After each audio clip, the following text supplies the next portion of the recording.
Event describe कर रहा है वो card is a spade, spade है वो कार्ड। ठीक है, तो कितने कार्ड हो गए स्पेड के? 13 कार्ड हो गए स्पेड के।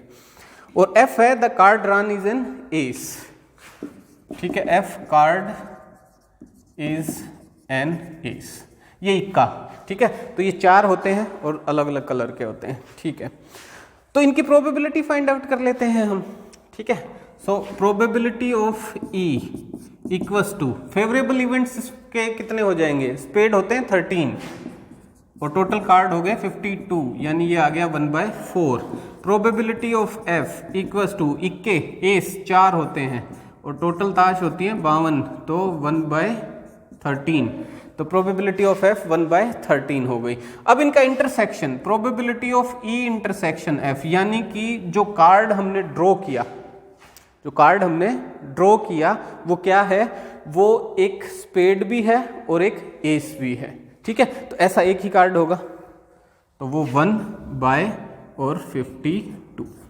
ठीक है, तो probability of E intersection F is 1/52 आ गई। ऐसा क्यों आया? क्योंकि स्पेड में 13 होते हैं वैसे तो कार्ड्स, पर उसमें एस एक ही होता है। ठीक है, तो टोटल कार्ड्स में 1/52 आ गए उसकी प्रोबेबिलिटी। अच्छा जी, अब कंडीशनल प्रोबेबिलिटी फाइंड आउट करते हैं हम। ठीक है, तो इधर करता हूं मैं, probability of occurrence of E when F has occurred. ठीक है, अब एफ जो है वो है कार्ड इज एन एस। ठीक, तो ये किसके इक्वल आएगा? Probability of E intersection F divided by probability of F which is equals to, ये किसके बराबर होगा?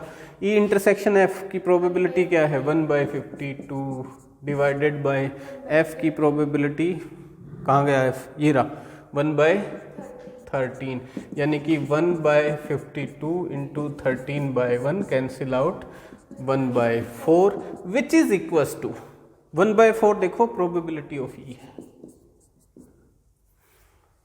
Strange result. हम क्या फाइंड आउट कर रहे हैं? Conditional probability of E when F has occurred, वो वही वैल्यू आई 1/4 जो प्रोबेबिलिटी ऑफ ई है, यानी कि एफ अकर हो चाहे ना हो, दोनों आंसर क्या आ रहे हैं मेरे पास? सेम आ रहे हैं। यानी probability of E when F has occurred is equals to probability of occurrence of E which is equals to 1/4। तो एफ अकर हो या ना हो, ई के कोई फर्क नहीं पड़ना। ठीक है, एफ अकर हो या ना हो, ई पे कोई फर्क नहीं पड़ना। ठीक है, गोट इट। ठीक है, ये इंफॉर्मेशन यहां से मिली हमें। दूसरा, probability of occurrence of F when E has already occurred. ठीक है, तो इसमें क्या करेंगे हम? Probability of F intersection E divided by probability of E which is equals to F intersection, कहाँ गया वो इंटरसेक्शन वाला? ये रहा, 1/52 divided by probability of E 1/4 equals to 1/52 into 4/1 cancel out 1/13 which is equals to probability of F, क्योंकि probability of F is also 1/13। ठीक है, तो ई अकर हो चाहे ना हो, एफ की प्रोबेबिलिटी पे कोई असर नहीं पड़ रहा।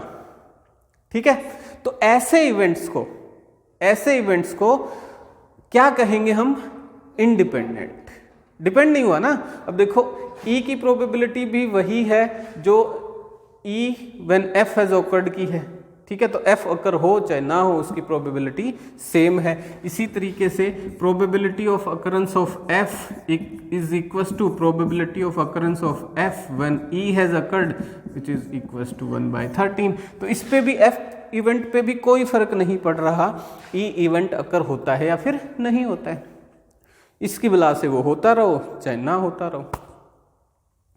ठीक है, ये वो ऐसे रिश्तेदार होते हैं जो मुंह सुजा के बैठे रहते हैं, तो इनको ऐसे छोड़ देते हैं फिर लोग। ठीक है, बैठा रहे भाई तू, वो शादी में रूसा फूफा होता है ना वैसे। ठीक है भाई, तू बैठा रहे, हम जा रहे हैं। ठीक, तो ये ऐसे इवेंट्स जो हैं, यहाँ ये इवेंट्स ई और एफ दोनों क्या हो गए? इंडिपेंडेंट इवेंट्स हो गए। ठीक है, तो ई इंडिपेंडेंट इवेंट का आइडिया आया क्या होते हैं? ठीक है, मतलब इससे फर्क ना पड़े। ठीक, अब मैथमेटिकली भी तो हमें इसको कैलकुलेट करना है ना। ये तो हमने शो किया कि ये इस तरीके से होंगे, इसलिए हम इनको इंडिपेंडेंट इवेंट्स कहेंगे। ठीक है, तो probability of E intersection F equals to probability of E multiply probability of E when F has occurred. ये क्या है? Multiplication theorem of probability. तो E इंटरसेक्शन F अगर हमें फाइंड आउट करना है तो प्रोबेबिलिटी ऑफ E मल्टीप्लाई, इसको क्या लिख सकता हूं मैं? अब देखो, probability of E when F has occurred is equals to probability of E, है ना। तो यहां पे इसको रिप्लेस कर दूंगा मैं प्रोबेबिलिटी ऑफ E, ठीक है। बट E नहीं लेना चाहता ना फिर मैं यहाँ F लिखना चाहता हूँ। एक मिनट, F गलत लिख दिया मैंने, यहाँ पे फिर F आएगा ना, क्योंकि दोबारा से मैं करता हूँ। देखो इसको, probability of E when F has occurred is equals to probability of E intersection F divided by probability of F, ठीक। ओके, अब क्या होगा अगर मैं ये फाइंड आउट करना चाहता हूँ probability of E intersection F equals to probability of F multiply probability of E when F has occurred, ऐसा ही। तो probability of F multiply E when F has occurred, ये PE के बराबर है तो ये मल्टीप्लाई में आ जाएगा PE, ठीक है। तो अगर इंडिपेंडेंट इवेंट्स हैं तो probability of E intersection F will be equals to probability of F multiply probability of E, ठीक है। तो आपके पास क्वेश्चन भी इसी तरीके से आएंगे कि शो करो कि ये इवेंट्स जो है ये इंडिपेंडेंट इवेंट्स हैं। तो आपको क्या करना है कि probability of E intersection F find out करना है, E फाइंड आउट करना है, F की प्रोबेबिलिटी इनकी फाइंड आउट करनी है, और अगर left hand side equals to right hand side हो जाती है तो दे आर इंडिपेंडेंट इवेंट। अगर नहीं होती तो if probability of E intersection F is not equals to probability of F into probability of E, तो क्या होगा? तो ये इंडिपेंडेंट नहीं है, ठीक है। अगर हो जाती है तो ये इंडिपेंडेंट, अगर ऐसा नहीं है इसका मतलब दे आर नॉट इंडिपेंडेंट, यानी ये डिपेंडेंट है, एक दूसरे पर डिपेंड करते हैं, ठीक है। अच्छा, इसको दूसरे तरीके से भी लिख सकता हूं मैं, PE इंटरसेक्शन F है तो मैं F इंटरसेक्शन E लिखूंगा तो PE पहले आ जाएगा, PF बाद में आ जाएगा, तो दोनों सेम ही है, ठीक है। तो ये इंडिपेंडेंट इवेंट्स का चेक करने का तरीका भी यही है हमारा, हम चेक भी ऐसे ही करेंगे, ठीक है। तो दीज आर इंडिपेंडेंट इवेंट्स। अब इसकी डेफिनेशन देखिए, जो विधिवत रूप से डेफिनेशन दी है बुक में, वो पढ़ देता हूं मैं एक बार। Two events E and F are said to be independent if probability of F when E has occurred is equals to probability of F, ठीक है, और probability of occurrence of E when F has occurred is equals to probability of E। ये page number 543 पे है, ठीक है। अच्छा, अब इसके बाद आप इसको थोड़ा और इलेबोरेट करके यहाँ तक पहुँच सकते हो। ये तो एक E और F इंडिपेंडेंट तब होंगे जब probability of F multiply probability of E होगा, ठीक है।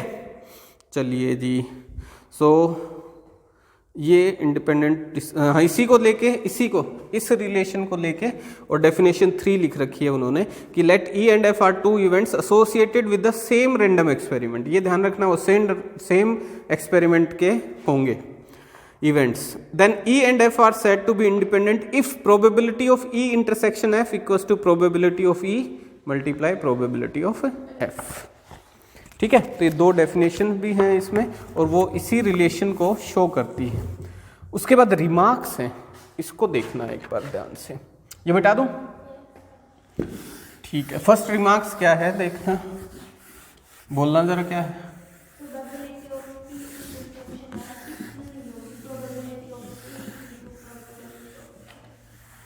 यही चीज लिख रखी है वापस से या कुछ और? हाँ, वो इंडिपेंडेंट और डिपेंडेंट की बता रखी है, अगर इक्वल नहीं होगा तो वो इंडिपेंडेंट नहीं होंगे। सेकंड पॉइंट देखिए इसमें, sometimes there is a confusion between independent event and mutually exclusive events, ठीक है। तो इंडिपेंडेंट इवेंट्स और म्यूचुअली एक्सक्लूसिव इवेंट्स जो हैं उनको एक ही कर लेते हैं, बच्चे कंफ्यूज हो जाते हैं। तो उसमें डिफरेंस है। म्यूचुअली एक्सक्लूसिव होते क्या हैं पहले तो वो बताओ, पता है? म्यूचुअली एक्सक्लूसिव क्या होते हैं? सपोज जैसे ये कोई सैम्पल स्पेस है जिसमें 1 2 3 4 5 ये आउटपुट हैं, ठीक है। तो ये कोई इवेंट ए है, तो ए इवेंट के आउटपुट हो गए 3 और 5। ए कॉम्प्लीमेंट इवेंट के आउटपुट क्या हो गए? 1 2 एंड 4, ठीक है। तो ए और A complement, these are mutually exclusive events. अगर ए अकर हो गया तो ए कॉम्प्लीमेंट अकर नहीं हो सकता। क्यों? क्योंकि A intersection A complement you will get a null set, ठीक है।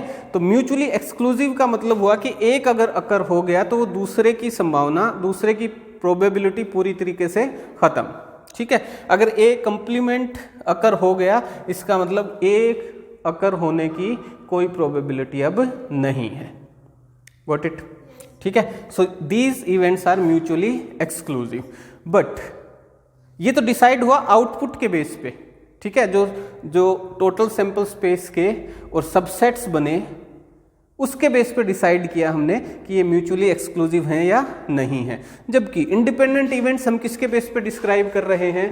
Probability of E intersection F equals to probability of E multiply probability of F, यानी कि प्रोबेबिलिटी के ऊपर बेस्ड है।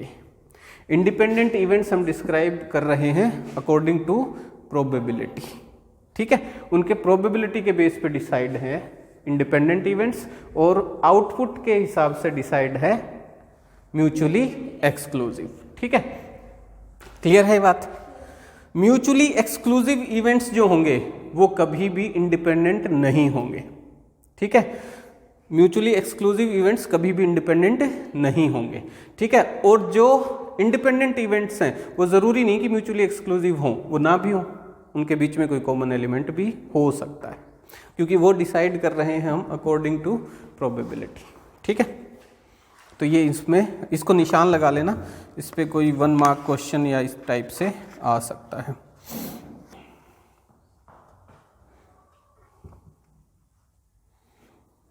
ठीक है जी, ये भी बता चुका मैं, इसका 3rd और 4th पॉइंट भी बता चुका मैं आपको। हाँ, 3rd 4th नहीं बताया अभी, ठीक है। 3 इवेंट्स हैं या 3 से ज़्यादा इवेंट्स हैं मान लो, और वो आपको बताने हैं कि इंडिपेंडेंट है या नहीं है, ठीक है।